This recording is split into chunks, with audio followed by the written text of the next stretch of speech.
in my garage, and it is very warm in Bozeman, Montana, so we're sweaty. But we're gonna do a bag dump. Sweaty. We're gonna do a bag dump today. Basically, all the gear that we used in Southeast Alaska on this bear hunt that we just finished up. And some of it was probably unnecessary, and there's other stuff that we wish we had, but for this video, we're mostly gonna focus on what we had and just a very brief description. The first video I ever edited for Randy was a bag dump, and it was like 3 hours long of him talking about each item. And so I don't want to do that. So we're just gonna most of it we're just gonna list. We're not gonna talk too much about it. If it was something specific, we'll talk about it a little bit. But give him a little background on the hunt. You were there. So it was a fly-in hunt, so we were worried about weight, and we were gonna be out there for at least 6-7 days is what we planned. So those are kind of like what we had going into the hunt that we knew we needed to prepare for. Yeah, we knew it was Southeast Alaska. It's gonna be rainy and stuff, but yes, yeah. So rainy, not super cold, but definitely wet. So that was a big factor. And then, like you said, the weight, which depending on how you fly in, if you are doing a fly-in hunt, sometimes the weight's less of a factor. We were flying in on a Cessna, so our weight was 700 pounds, including ourselves. Yeah. So and I'm a big dog. I'm 250. So we were already at we were already over 400 just with ourselves. We had 300 pounds of gear that we could take in. So anyway, we're gonna run through all the stuff that we took, starting with camp system. Yeah. First thing we had is the Seek Outside six person teepee with it's got a carbon fiber center pole. It's just a big teepee tent. It's nice to just throw a ton of gear in. Yeah, it was our chill tent. Kind of what it was. It was cooking, gear, storage. Marcus slept in there. We also had this stove. Yeah, the wood. Which was super nice for drying stuff out. Which, it's weird though. I was really excited about the titanium stoves, and they're sweet. And now I'm talking like Randy about each item, but the XL does dry stuff out eventually. Yeah. It takes a long time, especially for the little ones, but that one will dry stuff out, I found, if you really crank it up. It was nice to go back and hang out in that tent and warm up, and it wasn't too cold, but to really dry your stuff out. And when we were cutting up that bear in there and doing the hide, it was nice to just be hanging out next to a fire. But besides that, I brought my Hilleberg. It's the Allak 2, and we just we hunt so much together that it's nice to sleep apart from each other. So that was one reason for bringing it. And then also it was in case something happened to the teepee, because we had never brought it into a scenario where there could be foul weather, super foul weather. It was definitely in the back of my mind. Yeah. If something took out that teepee tent, gnarly windstorm, that Hilleberg is bomb proof. Yeah. So we did that. That was our, the 2 tent system. Sleeping bags, this is a Stone Glacier 0 degree bag, which is overkill, but I like having overkill rather than not enough. I think if I had anything, if you had to get one sleeping bag for everything, I'd just get a 0 degree. 0 degree. You can always unzip. And then when it is really cold, it works really well. And I had a Cocoon sleeping bag liner, not that it matters. The Thermarest, I don't know, this is something that it broke, that Randy had, and he didn't want it, and I fixed it, and now it's mine. I had a very similar one that popped on the 3rd day we were there, and it was so wet that I couldn't repatch it, so I'm not going to name that brand, but that was pretty disappointing. Inside the tent there's a half floor, but then we used this thing a bunch for, it's just a Seek Outside Tarp. I'm surprised you got that thing clean. Yeah. I think, if anything, I would have brought more tarps. That was when we had 2 tarps. I would have brought more. The other tarp we had was the Hilleberg Tarp 10 Ultralight. I think that's what UL stands for. Anyway, thing was really clutch for hanging over the meat and flushing bears and stuff under. Kept stuff dry. Extra space for keeping stuff dry. Anyway, here we go rambling about all the things. It's cool, man. It's all right. Okay. Food, I guess we could talk about food. Yeah, most of our cooking was in the evening we would do a jet boil meal, which a freeze dried meal, and then in the mornings we would kind of snack. We brought a bunch of Pop-Tarts, things that would last we didn't bring ice in the cooler, so Here's the two. We brought a Yeti 75 and the Yeti Hopper M30, I think is what it is. So and it's that was all the cooler space we had, and this was, I guess this is an important consideration because we didn't bring ice. We were going to bring ice, but we didn't have weight to bring ice. What we did end up bringing is salt to salt the hides, so we fleshed and salted the hides when we needed to, but we did not have ice. But I had a backup plan. There was a creek that was, I don't know, a couple hundred yards away from the tent, and that was cold enough that if it came to it, we were going to submerge the meat in that creek. We got lucky. Both nights we killed the bears, it got really cold, and the meat got a really good initial chill on it, so we never had to go there. We ended up not even putting the meat in the coolers until the very end. Yeah. We kept it cold, we kept it dry under the tarp. Everything was fine. We got lucky, though. Yeah. If you can't, bring ice. So in hindsight, if we had more room for weight, I would have taken 2 Yeti 75s, and I think if we had 2 of those plus the hopper, we would have fit everything in there with ice. I don't think you would fit both bears in just the 275s. Not count. I mean, even excluding heads, I don't think you'd get the hides and meat in there. At the end, we were able to fit all of the meat in the coolers. So with this 75 and that 30, we fit all of the meat in there. The hides and heads were out. But we brought salt. We just had like pickling salt, and we fleshed and salted the hides, so those were good. The hair wasn't going to slip. We weren't going to ruin that. The heads, they might start getting a little funky, but that's fine. You're going to boil them out or beetle them out anyway. We brought a bunch of trash bags. That's another thing. Part of the camp list. Yeah, you know what a trash bag looks like? The trash bag was kind of clutch for me because I didn't bring a pack cover, so it doubled as a pack cover. Yeah, trash bags and Gorilla Tape is another thing. Those are 2 very cheap items that are very handy to have. They're light. You can do a lot with trash bags and Gorilla Tape. We were going to submerge the meat with the trash bags if we needed to keep it cold. Gorilla Tape, super handy. I ended up patching my waders with it at one point where it didn't leak at all. So yeah, we both had this like normal jet boil stoves, Gerber, whatever these things, complete stuff, super handy. And then freeze dried food. We just this is some weird stuff we found, and I brought it back with us. This is what we found in Alaska. But I also had some of this gastronome, local to Bozeman. Stuff's super good.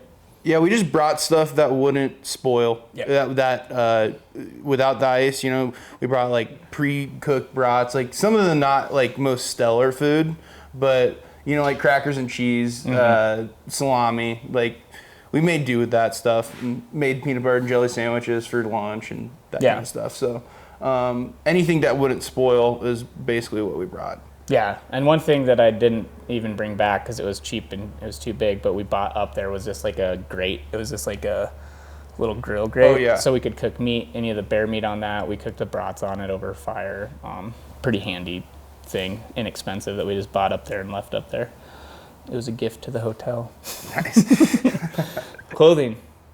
It's rainy. Yeah. Very rainy up there. Never stops.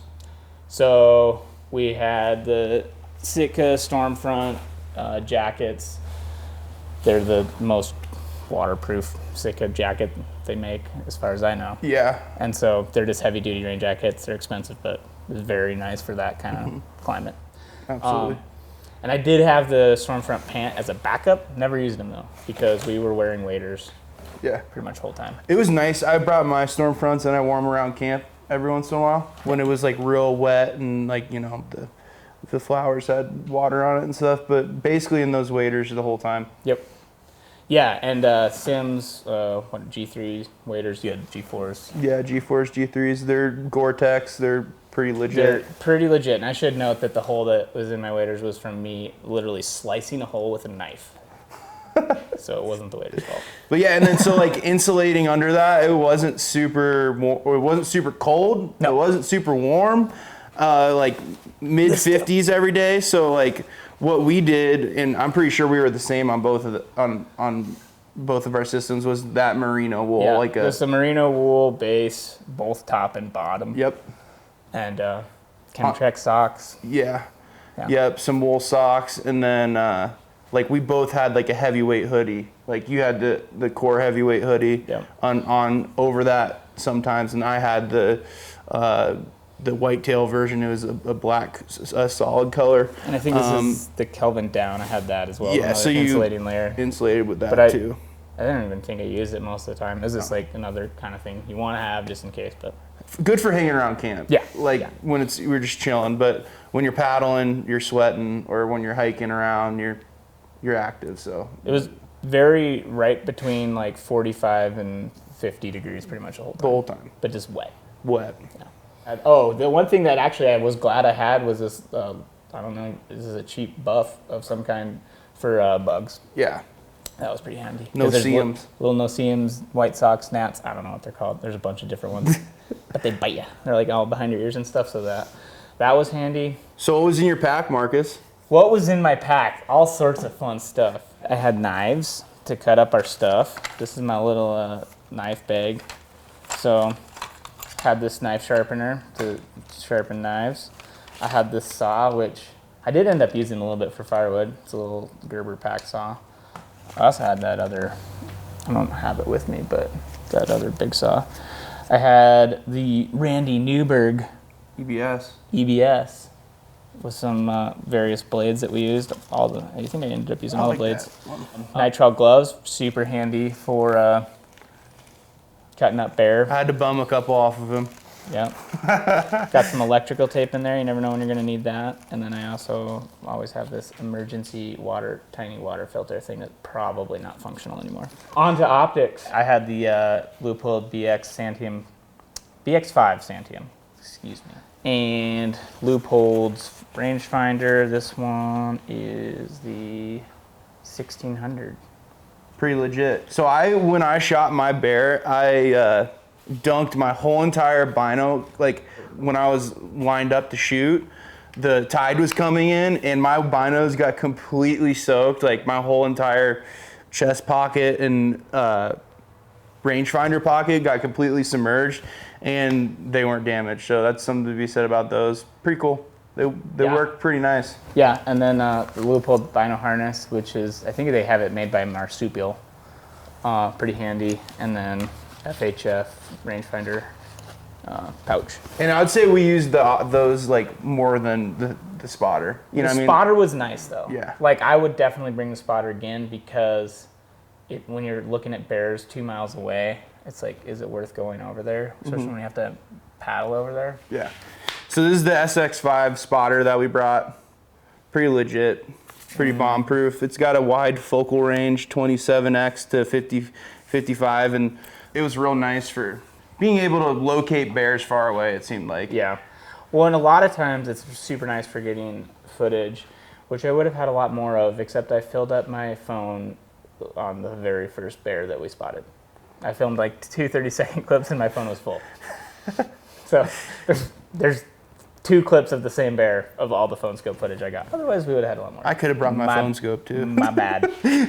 My bad. 10 by 42s were the 10 by 42s. I mean, that's what I use for everything. But yeah, I mean, I'm glad we had the 10s. I mean, 8s are nice when you're dealing with close range stuff, but a lot of the stuff we're looking at is a couple miles away. So if you have every bino out there, 8s might have been nice. If you're doing exactly the same style we did with the packrafts, where like you'd have to be like zoomed out a little bit. It's not as shaky, but yeah, the 10 by 42s were awesome. Cerui carbon fiber tripod, has a VA5 head. That thing's pretty awesome. This thing is awesome.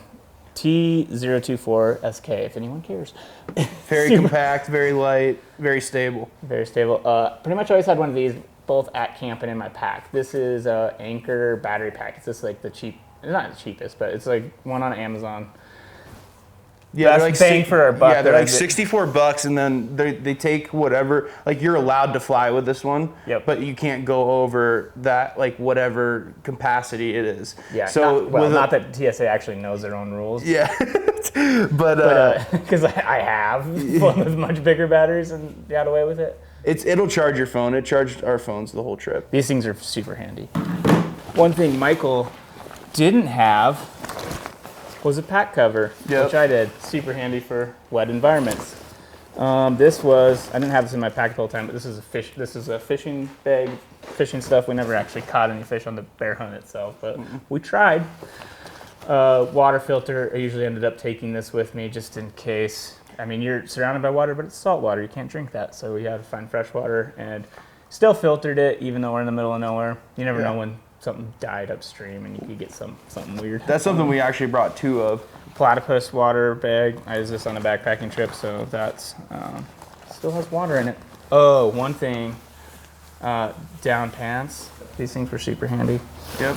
The Fun Pocket had this beanie, Nosler beanie, because obviously Nosler's a good beanie company. Petzl headlamp. Also, a black diamond headlamp. This lens, which not everyone has to have lenses. You like my bag dump here? Yeah. Freaking great. We got a bunch of, there's some contact solution, toothbrush, that stuff, little blower. Thanks, I need that. It's hot. Actually, it's funny. We carry these for camera gear, but they're super handy for like blowing off optics and stuff too. So, dual purpose. iPhone cord, some cheap Costco gloves. Zoleo. This thing is actually super handy. This is the same as a Garmin InReach if you've heard of that. Satellite communicating device. I was able to text the pilots. We used 2 different pilots to get in and out, so I was able to stay in contact with the pilots. I was able to stay in contact with my wife. I was able to text whoever. Really handy. It also has that $30,000 button if you want a helicopter to show up. Is it $30K? I don't know. Probably more. Inflation. I don't ever plan on finding out. Pretty key to have some contact to the outside world when you're out. Yeah, and you had an InReach too. Yeah. And so it's just this thing's pretty clutch. I really like this. Big fan of it after over a year of use now. Tinfoil, we never actually ended up using it. I was hoping to cook fish with it. Oh, look, another battery pack. Nice. I was wondering where that one was. Gerber multiplier, super handy for various things. Always fixing crop with that. Some soap, bunch of good stuff in there. Granola bars, extra contacts. Oh, one thing that always is in my pack too is paracord and first aid kit. This one's the Adventure Medical Kit. It's a little guy, Sportsman 100. That, and this also has fire starter in it. Don't tell TSA. Fire starter super handy in Southeast Alaska. Tell us about the transportation and how we got from camp to what did we use? Well, transportation, we flew in. Once we got dropped off, we had packrafts, and this was different. This was the first time we've done this because when I've filmed Randy in the past in this location, we used a motorboat. So we had 2 different packrafts, both by Alpacka Rafts. This one is the Mule. It's kind of there. It's like it can take a lot of weight, but not as much as the Forager, which is this one. Michael used the Forager, I used the Mule. They both have a ridiculous weight capacity. Alpacka Rafts, promo code Randy. Yeah. I think you saved some money with that. I think so. Hopefully so. Hopefully we're not lying. There used to be a promo code Randy for Alpacka Rafts, but they're super nice. We literally trusted our lives with these. You're out in the middle of the ocean. We had our Life Vests. There's some Life Vests. I don't know what brand they are, but they're just good Life Vests. We use these Aquabound carbon fiber paddles, which were super nice. Yeah, these are really light too. Really super light. The biggest difference between ours two was mine was self-bailing too. So had a floor, yeah. Had a floor and a little inflatable seat. So self-bailing means the water can come in and then there's holes in the bottom of the boat and it allows the water to disperse outside and not collect in the bottom. We didn't really have a problem. I don't think you did with yours, with the water collecting. And I should clarify, when I say floor, I just meant an inflated floor. Mine has a floor, but it's just, it doesn't say self-bail. It's all a trade-off. Basically, you can get a lighter weight raft that's going to hold less weight, but then if you're going to put it on your pack, it weighs less, or you can get a heavier weight one that holds more weight. I can't speak from a ton of experience, but I'd say the bigger one might be a little bit more affected by the wind too, I'd say. But it's not like these were this one's really not a whole lot bigger than that one. It's bigger, but it's not they're actually, I think, very similar dimensions. It's just a little beefier and has the floor mostly. Yeah. But also they have cargo flies, so you can shove your gear inside, which is really handy. And one thing that I didn't realize as much until this trip, but it makes sense after it happened, is when we were loaded down with bear meat, and it was way easier to paddle into the wind. Because we were And so I didn't even think about that before. But when we went light and we were going to try to go fishing, it was so hard. Yeah. But when you're just like, you had more weight, you sit lower in the water. And once you got, it's harder to get the momentum going. But once you had your momentum, physics, science. Some sort of science you thing. just like.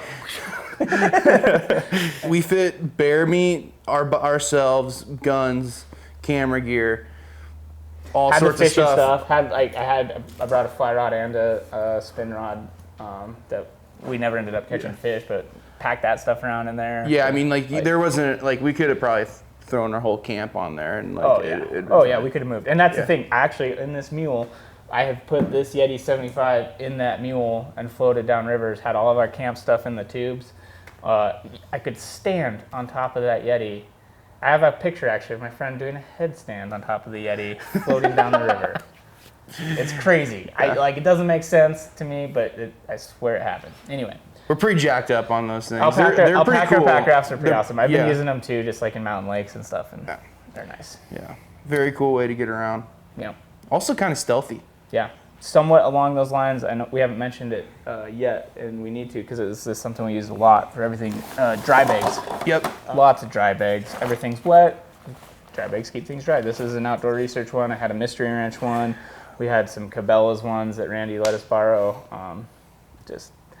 Also, the thing that we don't have that we borrowed from Randy right now is floating rifle cases. So that was the big thing so they were able to, if you dunk them overboard, they're gonna float. You just don't want your rifle exposed to the element. Oh, that you want it to float when you dunk it, but you also don't want it exposed to that salty, misty kind of water the whole time. It's crazy how quickly stuff will start rusting if you don't have if it gets moist at all and inside a case. That was one thing. Oh crap! Looking at my bolt and stuff right after, it's if it gets wet, stuff rusts, just metal in general. So that's something I would definitely bring in the future too, is gun oil and a little rag to just kind of wipe everything down, and that's just smart to have regardless. Onto gun. So this is the Howa 1500. I think this was what is this? HS Precision stock. This one's this was the older model. There's the Randy Newberg model now. This one's a little different. I don't remember exactly how it has the Cerakote barrel. Got a Leupold VX6 3-18. With 50 millimeter objective on it. Had the Spartan Precision bipod, super lightweight, super nice. Yeah, shooting the 180 grain Nosler E-tips, which is the copper load that they make. Did the trick. I shot the same rifle. I just used AccuBond, same grain weight, and then my scope was a VX5, 3-15, which is plenty fine. It shot those bears good. If you watch the video, we kept shooting until the bears were down. And that's just from videos I've seen and also from being with Randy. It's just if the bear gets to the brush, you're just going to have a way worse time dealing with everything. It's a trade-off because you don't want to ruin the meat, but at the same time, if you don't find that bear, you're not going to have any meat. So we just kept shooting, try to put it down as quickly as possible, try to keep them on the beach if at all possible. Yep. We had fishing stuff, fly rod, spin rod, had a bunch of different stuff, but we didn't catch anything. So yeah. So what are some things that you would bring that you did? I wish I would have brought better camp shoes. I just brought Crocs. It's wet there the whole time, so you go back to camp, you put on some new socks, you want to walk around. Now I got brand new socks on, and so that was just kind of a petty thing. At camp, I would have brought some of the extra toughs that I had, those little slip-on waterproof shoes. How about you? I honestly didn't mind. I had just Crocs too, and I didn't mind that, I guess. But I can see how Yeah, it's all personal. You're a little tougher than me, so that's fine. The one thing I already mentioned that I'd bring more of is tarps. Just I don't know, just tarps are super handy. Yeah. We had a lot of trash bags. I'm glad we had the trash bags. We would have flown in with a bigger plane. We ended up flying out with a Beaver, which can hold a lot more weight than that Cessna. But the guy couldn't fly us in on the dates that we wanted to go in, so we flew in the Cessna instead. So in hindsight, it would have been pretty nice to not have that weight limit. Yeah. I mean, we still would have had a weight limit, but you could have taken we could have cooked some nicer meals. It would just been a little bit nicer. Yeah, and having ice and stuff it just makes things simpler. What else? Oh, the one thing that I don't know if I mentioned that we definitely had quite a bit of, but I think we could have even used more was rope. Rope is super handy. We use the rope to string up the tarps, you hang your meat, hang clothes. Tie packrafts to trees so they don't blow away. You can almost never have too much paracord or rope. Stuff I was really glad we had too, fire starter. Oh yeah. Trying to start those fires in super wet environment is just tough. And having a fire starter definitely makes it nice. I think we did pretty well. Like, I wasn't uncomfortable at any point about like being like, oh, I wish I really needed this. Yeah. Except for the pack cover, like that one kind of hurt, but we had a backup plan. It would have helped. It definitely would have helped, but like everything was soaked anyways. Even in like my backpack in the trash bag, still got wet. Yeah. So. Oh, one thing I didn't mention too that we had, that I probably would have brought a couple of actually, is cutting board. I had like a big, just thin plastic cutting board that I used to process the bear. Mm-hmm. And so we cut up the bear, got everything dealt with, and then Ziploc bags. We had a ton of Ziploc bags, which we ended up double bagging all of the meat, mm-hmm. keeping it right before we flew out. Basically, we kind of just processed everything, got it ready to freeze. So once we got back to town, we could just freeze it right away. Mm-hmm. There's some auxiliary gear too that maybe isn't an absolute necessity, but it's really nice to have. One thing I was super happy that I had was this cheap camp chair. It's like a Helinox, except it's a knockoff on Amazon. Super handy. Best $20 you've ever spent. Yeah, this thing has lasted like 3 years. It was $20 on Amazon. Great buy. I kind of felt bad that you didn't have yours because I know you have one, and I was like, we need to go lightweight. And then I show up with a camp chair. Michael's.